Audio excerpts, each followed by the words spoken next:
Hello, welcome to Post Colonial Space. I'm Masood Raja, and today I'll continue in my series on AP English.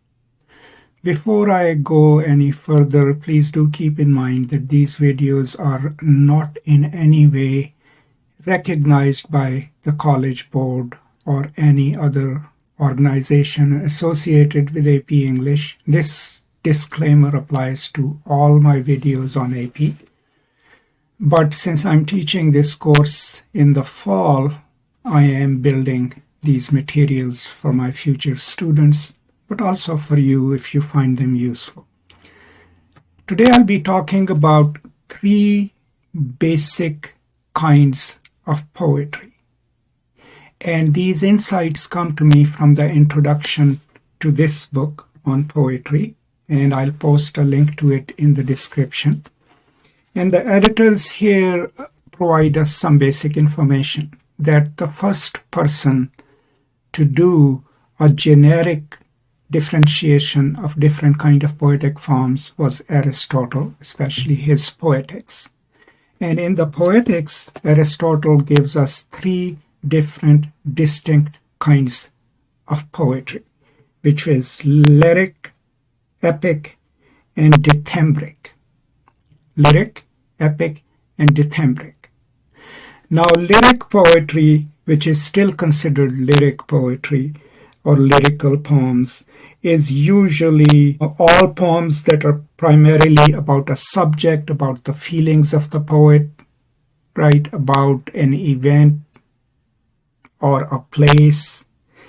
All short poems like sonnets and others would fall into the category of the lyrical poetry.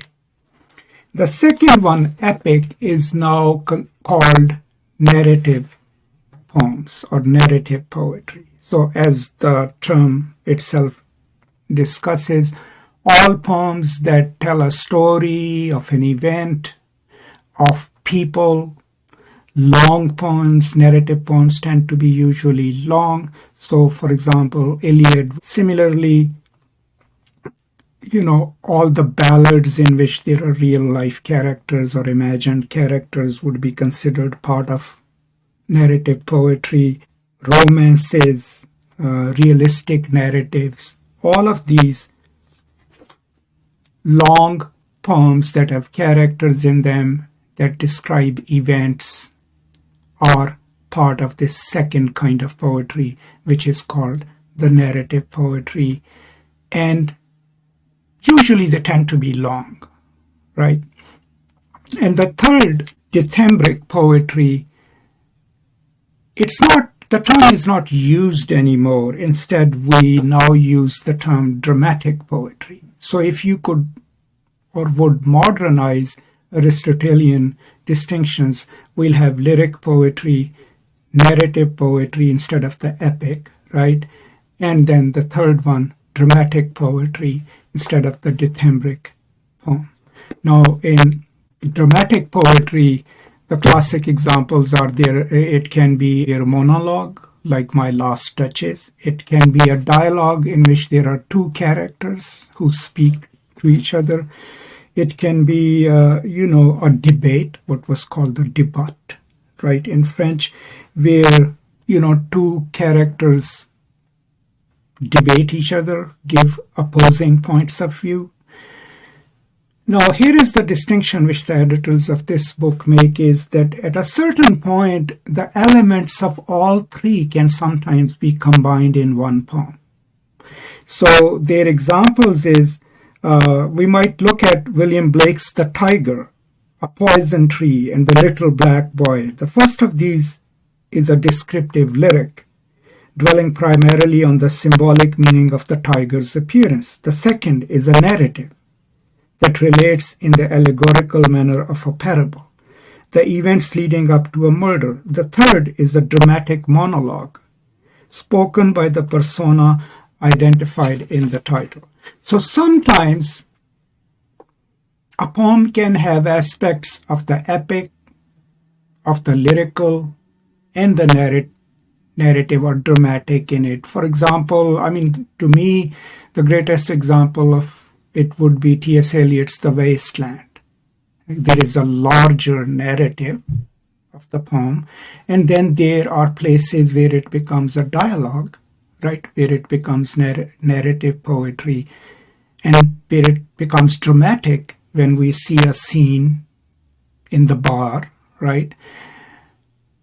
But to keep in mind, it's important for your study is always ask yourself, is this just a purely lyrical poem? Is this a narrative poem? And is this a dramatic poem? Because depending on what kind of poem is it, you could bring added knowledge to reading of the poem, right? It would be kind of weird to read a lyrical poem simply by misjudging it as a dramatic monologue, right? Or as it a dramatic dialogue. But these distinctions are important. Maybe if you can classify the poems roughly, whether they are lyrical, whether they are narrative, or whether they are dramatic, then you probably can read them more effectively. But also within any given poem, you can also look at what is the lyrical aspect of the poem, what is the dramatic aspect of the poem, what is the narrative aspect of the poem, are they there or not? So this is just another brief introduction to three kinds of poetry, which in Aristotle were called lyric, epic, and dithymbric, but which are in modern parlance called lyric or lyrical poetry, narrative poetry, and dramatic poetry. So I hope this is useful to you. Let me know what you think, and I will be back with more brief videos about my future AP English course. Thank you so much. Stay safe, take care of each other, and peace and love.